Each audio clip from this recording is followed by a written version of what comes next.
There is one truth every spy, every general, and every dictator accepts as absolute.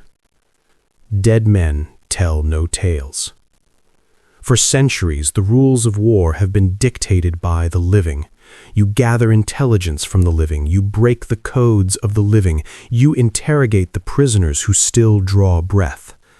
Because a corpse is nothing more than biological waste, a silent witness to a life concluded. In the high-stakes world of 1940s espionage, the rule was simple. If you want to deceive an enemy, you use a double agent, a radio transmission, or a false fleet of inflatable tanks. You do not use a body. You do not trust the success of a continental invasion to a man whose heart stopped beating weeks ago. The German High Command, the Abwehr, and Adolf Hitler himself believed they knew how the game was played. They understood the logic of steel and the mathematics of troop movements. They knew that when the Allies eventually struck at Fortress Europe, they would follow the path of least resistance. But in 1943, one man and one gruesome, impossible idea shattered that rule forever. They decided that a dead man would not only talk, he would lie to the Führer's face. You are Ewan Montague. You are a Jewish lawyer by trade, but now you wear the uniform of a lieutenant commander in the British Naval Intelligence Division. You are 42 years old, sharp-witted, and possessed of a lawyer's pathological obsession with detail. The year is 1943. The North African campaign is drawing to a close. The Allies have the momentum, but they face a wall of German steel. Winston Churchill calls the Mediterranean the soft underbelly of the Axis, but there is nothing soft about it. To get into Europe, you must cross the sea. And every German general with a map is looking at the same spot: Sicily. It is the obvious choice. It is the only choice. It is so obvious that Churchill famously remarks, "Everyone but a bloody fool knows it's Sicily." The stakes could not be higher. If the Allies land on Sicily and the Germans are waiting for them, the Mediterranean will turn red with the blood of 160,000 men. Operation Husky, the invasion of Sicily, needs a miracle. It needs the Germans to look anywhere else: Greece, Sardinia, the Balkans. But how do you convince the most paranoid regime in history to ignore the obvious? You and your colleague Charles Chumildy revisit a fringe idea from a memorandum written years earlier. It's macabre, it's risky. It involves finding a body, dressing it as a British officer, and donating it to the Spanish coast with a briefcase full of top-secret but entirely fake plans. The plan is codenamed Operation Mincemeat. But before a single document can be forged, you face the first impossible challenge. You need a body. Not just any body, but one that looks like it died at sea in a plane crash, and you need to find it without anyone asking questions. You begin the search in the cold, dim morgues of London. You need a man who has no family to claim him, someone whose death won't be investigated. In January 1943, you find him. Glyndwr Michael. He is 34 years old, a homeless man from Wales who died after eating bread smeared with phosphorus rat poison. To the world, he's a tragic statistic. To you, he's the future Major William Martin of the Royal Marines. You keep the body in cold storage, 32 degrees Fahrenheit, while you begin the meticulous process of creating a human being from scratch. Think about the depth of this deception. You don't just need fake orders, you need a soul.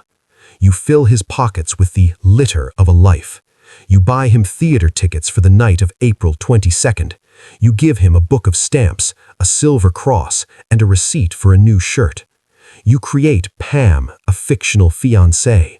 You place a photo of a girl in his wallet and 2 love letters that you spent nights rewriting to ensure the perfect tone of longing. You even give him a personality. He's a bit messy, a bit of a spendthrift. You put an overdraft notice from Lloyd's Bank in his pocket, a demand for £79, 19 shillings and 2 pence. Finally, the centerpiece, the black ink. You secure a personal letter from Lieutenant General Sir Archibald Nye to General Sir Harold Alexander. It explicitly states that the Allies are preparing to attack Greece and Sardinia, and that Sicily is merely the distraction. It is April 19th, 1943. The body is dressed in a trench coat and a life jacket. You chain the briefcase to his belt. You pack the corpse into a steel canister filled with 4.5 pounds of dry ice to preserve it. You watch as the canister is loaded onto the submarine HMS Seraph. The sub slips into the dark waters of the Atlantic. For 10 days, Commander Bill Jewell navigates the Seraph through 2,000 miles of enemy-patrolled waters. On April 30th, at 4:30 a.m., the sub surfaces 1,600 yards off the coast of Huelva, Spain. The air is thick with the smell of salt and the distant scent of land. Jewell and his officers bring the canister on deck. They remove the body. They check the briefcase one last time. They inflate the life jacket. Jewell whispers a prayer from the Burial at Sea service. They push the Major into the water. The twin screws of the submarine's engines kick up a gentle wash, pushing the body toward the shore. Now, you wait. If you find this kind of forgotten history as fascinating as we do, we'd be honored if you'd hit that subscribe button. We believe these stories of genius and sacrifice deserve to be told, and by subscribing, you help us ensure they aren't forgotten. Days pass, then a week. You are back in London staring at the ticker tape. You need the Spanish to find him. You need the Spanish, who are officially neutral but secretly aligned with the Nazis, to hand those documents to the Abwehr. The British vice consul in Huelva confirms a body has been found by a local sardine fisherman. The tension in your office is a physical weight.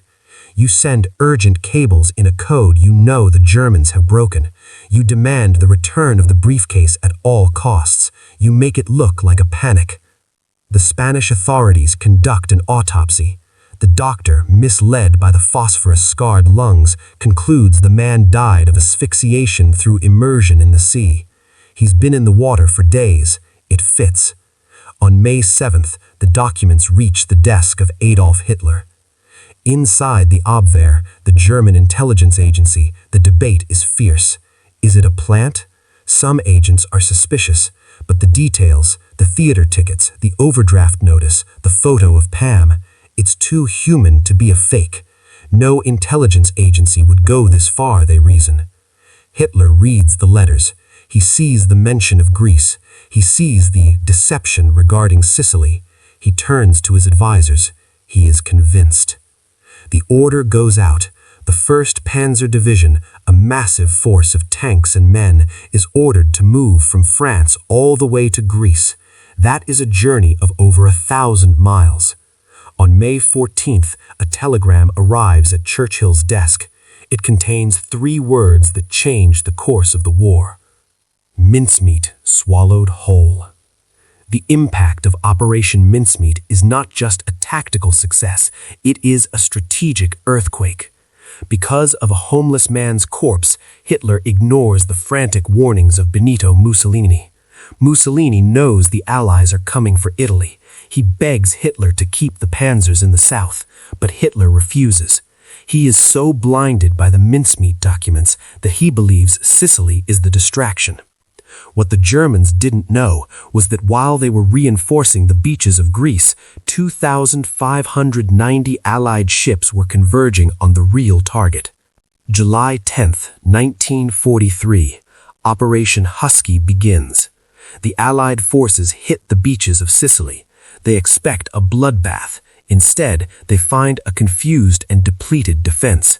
The 1st Panzer Division, which should have been there to crush the landing craft, is 800 miles away, sitting in the dust of Greece, waiting for an invasion that will never come. 2 additional German divisions are tied down in Sardinia.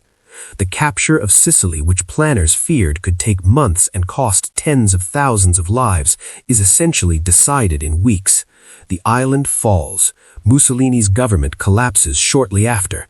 The soft underbelly is ripped open. Historians estimate that Operation Mincemeat saved the lives of at least 30,000 Allied soldiers, all because of a briefcase, a fake fiancé, and a man who had nothing left to give but his silence. Glyndor Michael was buried with full military honors in the cemetery of Huelva, Spain. The headstone read, William Martin. For decades, the true identity of the man who never was remained a state secret. It wasn't until 1996 that a researcher uncovered the truth of the homeless man from Wales who had accidentally become a hero of the British Empire. In 1998, the British government finally added his real name to the gravestone. Underneath William Martin, it now says, Glyndor Michael, served as Major William Martin, Royal Marines. Ewen Montagu returned to his life as a lawyer after the war, eventually becoming a judge. He knew that the success of the mission didn't come from the big lies, but from the small ones, the theater tickets and the bank notices. This story matters now because it reminds us that history is often moved by the most unlikely levers. A war involving 70 million soldiers was turned by a single man who died alone in a London warehouse. It reminds us that in the chaos of conflict, the most powerful weapon isn't a bomb or a tank. It's a story that the enemy wants to believe. If this story moved you, please hit that like button. Every click tells the algorithm this piece of history is worth remembering. We're dedicated to rescuing these forgotten stories from the archives. If you want to join us on this mission, please subscribe and turn on notifications. Where are you watching from? Drop a comment with your city or state, and tell us if someone in your family served during the invasion of Europe.